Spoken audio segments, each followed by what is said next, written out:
And Safari and the Rabbi Eliezer. Perky 24. Was that 24? Yeah, Perky 24. That's what we're gonna. This is what we're gonna open with, and we're gonna read it. We're gonna see the English, but Brother Jediah is gonna have to zoom into the screen to read. They highlight the Hebrew parts because remember, when this is coming in English, they are translating this to English. Okay. So remember, the people who are translating this to English, they're not our people. Okay. Right. We're going to get our to it. people. We're going to get to it. We're going to pull it up on the screen so that people can see it, and then we'll explain the details because I know people are waiting for this information. So I'm going to get this to them. This is right here. It's about the text. So this is when it was composed, okay, during the time of 630 C and 1030 CE. Okay, this is the history this is how old it goes back. And this is what the Jewish people use today. All right. So now we're going to go to Perkei Rabbi Eliezer. Rabbi Eliezer is one of their most revered rabbis in their Talmudic literature. Okay. All right. So we're going to go to, contents, chapter 24. Okay. So chapter 24. So again, remember, Sepharia, Perkei, the Rabbi Eliezer, chapter 24. We're going to go to chapter 24, and it talks about Nimrod and the Tower of Babel. Nimrod and the Tower of Babel. We're going to read it in English first, and then I'm going to read it for y'all in Hebrew. I'm going to enlarge it.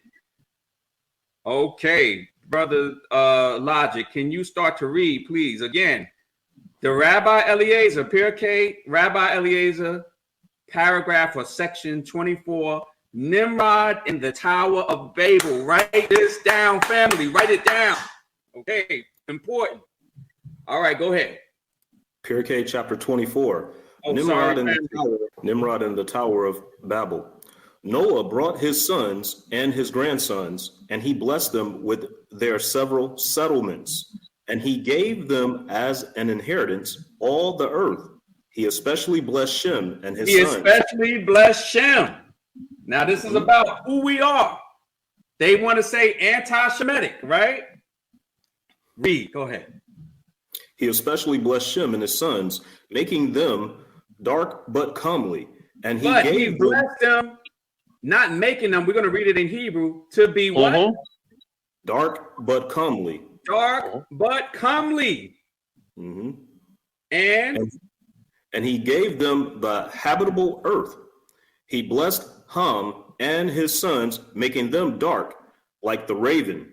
Ham was blacker than Shem, but Shem was black. Ham was darker. Go ahead. Let's look at Japheth. And he gave them as an inheritance the coast of the sea. He blessed Japhet and his sons, making them entirely white. This is their book, family. Write it down. This is their book. Song of Solomon, right? When we see Song of Solomon, some translations will say, I am dark and comely, right? Some will say, I am black and comely. But we know the word for and is why. It's not saying but, it's saying and. But people who are racist, they can't bring themselves to say and. So they choose to use the word but we know the word is wa there. And we know the word that they're saying for dark, we know it's the word shachor. And that word is shachor, it's the feminine, but it's using the root word shachor, which only means black. But when they do English translations, they will choose, some you can see, King James puts black, others can't bring themselves to say dark. So I know you're going to get to this and you're going to highlight. I want to give all the praises and the honor to Yahweh Bahashem, Yahweh Shai Bahashem, Arucha HaKwadash, and double honors to the elder apostles and bishops of Great Millstone. Honors as well to you brethren. Shalom to you few sisters that support us. Okay, and shalom to the elect. Anyway, I kind of got excited about seeing this video where obviously go off on some things, but this channel, his name is Jedediah Malek. Okay, I believe he debated vocab Malone before. I don't know why anybody would debate vocab at this point, but they did. Now, this is called breaking news. The small hat cheap suits, as I call them, the TAL MUDD, right, says that SHEM is black.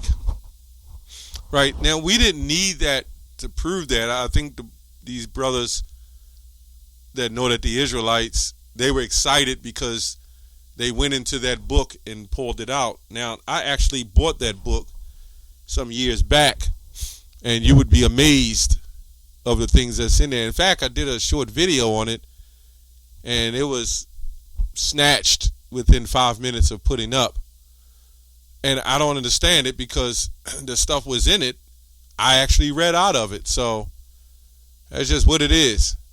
So anyway, we're going to go into a little bit of what they talked about. You can go to the Zondervan Bible Dictionary. We quote this. We've been knowing this so long. It says Shem, born about 96 years before the flood, he became a progenitor of the dark races, not the Negroes. So in here, there was a rabbi who said that Japhites were white, so everything, a lot of things gets lost in translation. We know when Genesis 25:25 happened, that's when he kind of came along. But for this sake, I want to go in the Song of Solomon, which they did pull up, and you can really actually go to the blue letter, and it pulls it up. It tells you. It says, I am black and comely, but comely, as these brothers brought out. And I like to go in there too. I go to the older translations. It really said and comely. Right? There's little words that can change everything, like Revelation 1:14, when it says his skin was like unto fine brass, as if it had burned in a furnace. When it says the original text doesn't say it that way. It says his feet is fine brass, as burned in a furnace, or something like that. They switched it. So you got to go into the text. One word can change everything. It says, I'm black but comely, O ye daughters of Jerusalem, as the tents of Kedar, as the curtains of Solomon. So we're going to go into this word black, and some people will say, well, that was talking about the wife he was marrying, so it was interracial, so they're making it like it was a white man and a black woman. You can't make this up, but that's how they make it seem. So let's go to the older translation, right? In fact, let me go to Revelation 1:14, what I was talking about. It might not be in this translation. His head and his hairs were white as wool, and that's in the original King James. It says white like wool, as of snow, and his eyes were flame of fire, and his feet like unto fine brass, as if they bret in a furnace. Okay, so I just wanted to bring that out. So let's go back to where we was at. We're going to go back to Song of Solomon 1:5. It says, I am black, O ye daughters of Jerusalem. This is Old English. Like as the tents of Cadaris, and as the hangers of Solomon, but yet am I fair and well favored withal. Marvel not at me, why yet I am so black. So, we didn't really need to say black if everybody was already so-called black. This is just talking about a darker hue and its conditioning of, the sun. I've never seen a white person turn black in the sun. Never seen it. You probably never will see it. Not with just them being alive and in the sun.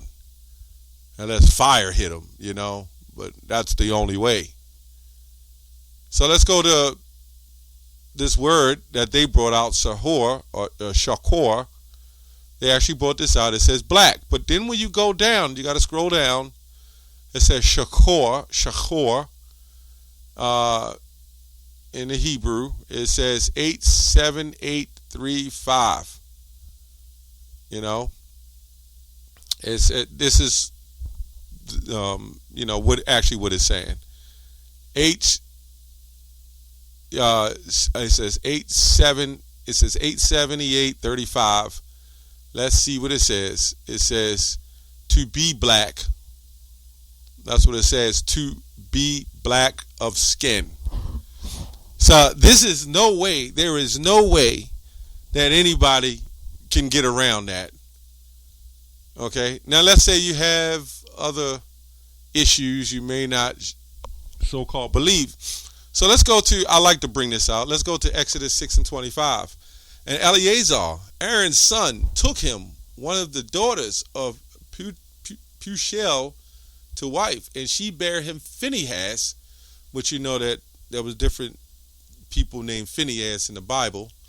Okay, but this is the son of Aaron's son, grandson, I believe, of Eleazar. He said, and she bare him Phinehas, right? They are the heads of the fathers of the Levites, according to their family. So now, Phinehas was the it says Eleazar, Aaron's son, right, took him the daughter, and so his Aaron's son was Phinehas. So when you look at the word Phinehas, right, here we go. What's the Phinehas means? It says here, I know what it means. I'm just going to it. It says 863:72. It says here, Phinehas, his name is the mouth of brass. Phinehas means the mouth of brass. And everybody, and this is also proven when we go to Revelation 14, that's why I wanted to bring that out. It said his feet was like unto fine brass. Right? It said his feet was like unto fine brass. Fine brass is not a golden color. Right? It's not like a light gold color. That's actually just fake gold. Fine brass is very dark. And we'll get to that. It says, son of Eleazar, grandson of Aaron, his zealousness for the Lord averted a plague on Israel and gained him the promise, the Lord of the everlasting priesthood in his family. I believe he's the one that put the javelin through the Jake, who was laying with the heathen not because of the heathen so much, but following the other gods. Right? A priest of the son. Okay. Oh, okay. It says a priest and the son of the priest Eli, the father of the helper Ezra. Right? So it says here from 863:10 and variation of 851:75, the mouth of the serpent, Phinehas, the name of 3 Israelites, Phinehas, right? So it says here, the Egyptian, this is the name, the proper name, right here, Strong's 863:72, the Negro, right? The Negro, according to Loth. You can look this up in all many different translations, you know. So I don't understand how that they say the Israelites were all white. See, now, I have no idea what vocab would say about that. Even in that TAL book, it says it. But even in the Bible, the blue letter, even different translations, Google, you know, all various forms of translations says that Phinehas was a Negro, right? Which negro means so-called black or dark. Nobody's black, but so-called dark. So-called black, dark. So if he was a Negro, who was his father? Who was his grandfather? And the list goes on. Who was Moses? You can't get around this stuff, man. The truth is out. We've been reading, and I think the scholars, and I'm put it in there, they figured these Negroes would never wake up and read this. They're just lost. They're always going to be destroyed. I think that's their mindset. So anyway, I just wanted to do a quick lesson on that. I mean, we didn't need that book to prove what we believe, but now it's there. Now what? And then you'll have our people even know this, but they won't change. But this is more proof. This is more edification. This is more uplifting. The proof, what we've been saying. And there's no getting around that. That's all I have on that. Shalom.